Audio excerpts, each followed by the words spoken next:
I'm here with Caleb Dolister, who is the fantastic musician who scored the music that accompanies Brian Matiash's show, The Key. Caleb is a really interesting musician, and I'm really excited that he was willing to sit here today with us and tell us a little bit about himself. Caleb, hi. Howdy, howdy. So you're living in New York. Yeah. And you're a professional musician. This is what you do. But you Right. also travel a lot, because I know that when we've been trying to track you down, you haven't always been in New York. So how do you do this? How do you do this new age world of your music? New age world. Well, I mean, you know, in this technology, you just do it differently, and I just wanted you to share that with people because I think it's really interesting. Right. Well, I mean, basically, I'm married to my laptop at all times, and that comes around with me. You know, always on emails and phone and everything else. But a lot of the recording that we do can be done mobilely. So half of what I'm doing a lot of the time is bringing my laptop, plugging into whatever microphones I can find and recording, just kind of on the fly, on the spot. You know, printing out sheet music, just on the fly, on the spot as well. And kind of, you know, taking the studio into people's living rooms as opposed to bringing them to an actual spot. Wow. Okay, so outline this. So you write a piece. Right. I'll write some, you know, just using MIDI files or something, you know, local at wherever I'm at. It doesn't really matter. And you play all the pieces. You sort of fill it in with MIDI, playing all the. Yeah. I mean, as you know, either programming it or, you know, I have a little like miniature keyboard that I can plug in and just kind of record it that way, and you know, use the different samples that are built into, you know, the various sound libraries I have. But then exporting that into sheet music and having a real musician play it. Wow. And of course, giving them the artist. No, finish what you're saying. I'm sorry, I didn't mean. Oh, and then giving them the ability to kind of have their own perspective on it too. Not like, obviously, they're going to do a much better job than I would. I mean, you know, with their real instruments. So. So you basically you kind of write the ground. You know, what am I trying to say? The basic form, but then you let them interpret it and bring their stuff to the piece. Right. Right. I ask them to definitely interpret and put their own sort of perspective on it as well. That's really cool, because I know you go to LA a lot. Where else do you go to pack up your stuff and go record them? Most recently, I've been doing most of the stuff in LA.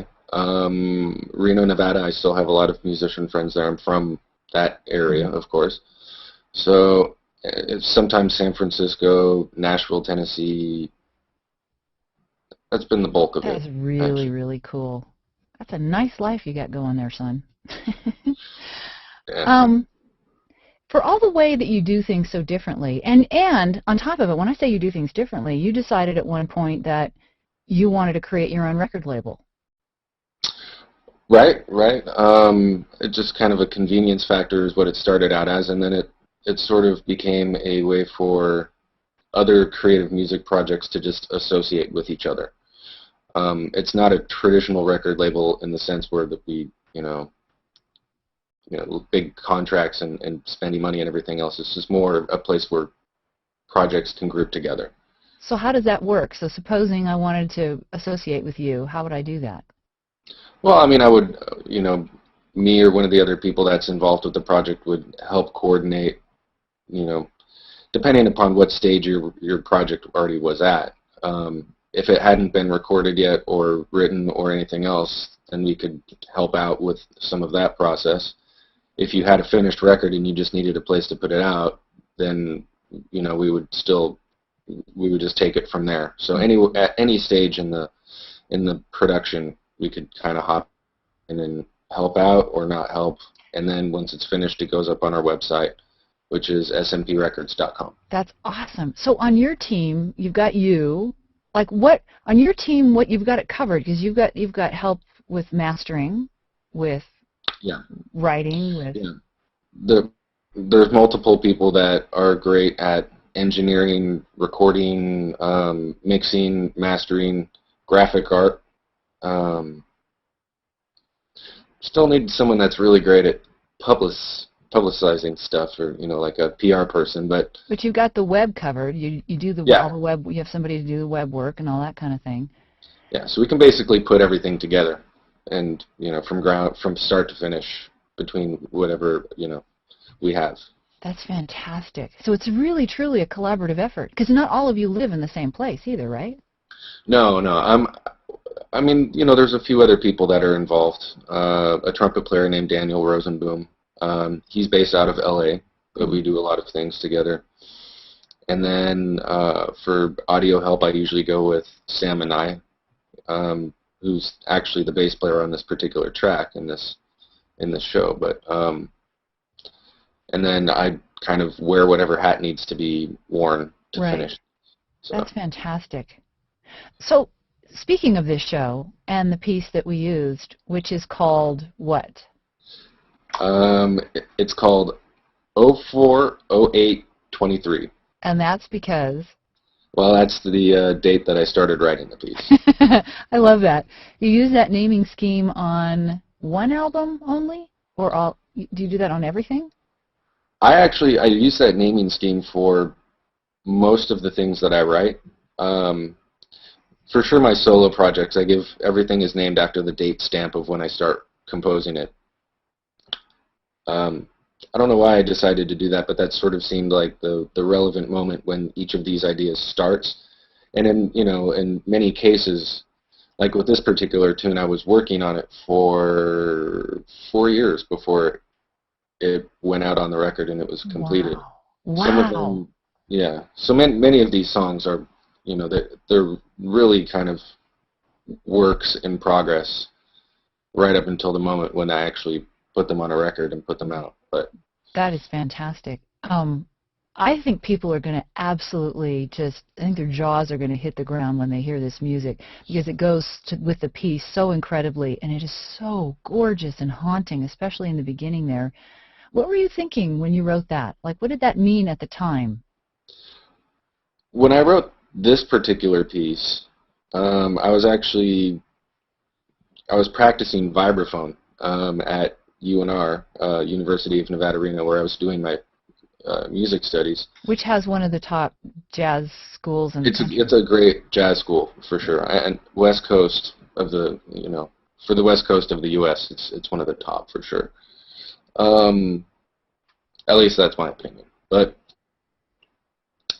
yeah, it was actually there's a repeating sort of theme in this particular song that I kind of picked up out of this vibraphone, like solo vibraphone piece, and it was just maybe 1 or 2 measures, but I ended up just taking it and of course using it and in my own way. And sort of building this whole song out of it. So was the attraction the tone of it that you were hearing, or was it a feeling that you were conveying? It was actually like a tone pattern. So the whole thing is based off of it. I guess it's some sort of like a pentatonic scale that is just repeating throughout the entire piece.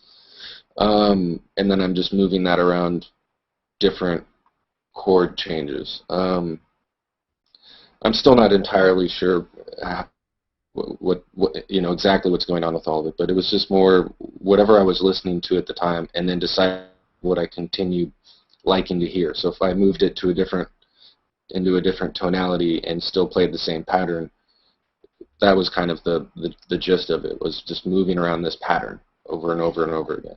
That is so interesting. I'm always so interested in what how people create, because it's all over the board. So that's really interesting. Caleb Dolister, what inspires you?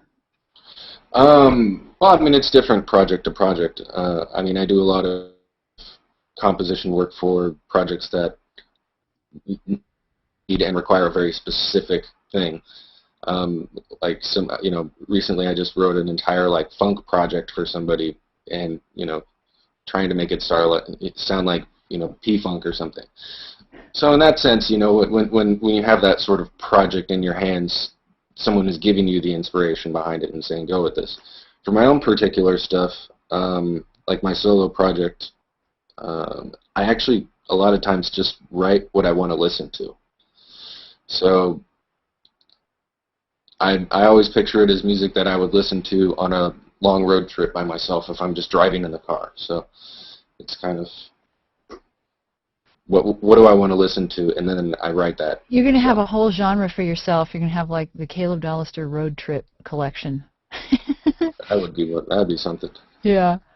So where can we find you online? You can find me at calebdolister.com, and everything is on this label as well, which is snprecords.com. And that's SN as in Nancy, P as in Paul. S in Nancy, and right. P as in pitching. There you go, pitching. I like that. And what's the name of the album that this tune in LIL Galleries comes from? It's called Daily Thumbprint Collections. Love that. Where can people find that? It's on snprecords.com, and it's just a self-titled CD. It's on iTunes. It is on iTunes. Stores. Yeah, I'm sorry, I talked right over you. So say it again. It's on iTunes and eMusic, CD Baby, like all the places where you can find music. It's Amazon MP3. That's fantastic. Yeah. Well, there you have it, folks. Caleb Dolister. He is a man about the world and an incredible musician. Thank you, Caleb, for joining us. Thank you. And thank you so much for your music for this show. It is fantastic. Yeah, absolutely. It looks great. It's really cool to see images with it. So. Yeah, neat. Okay, see ya.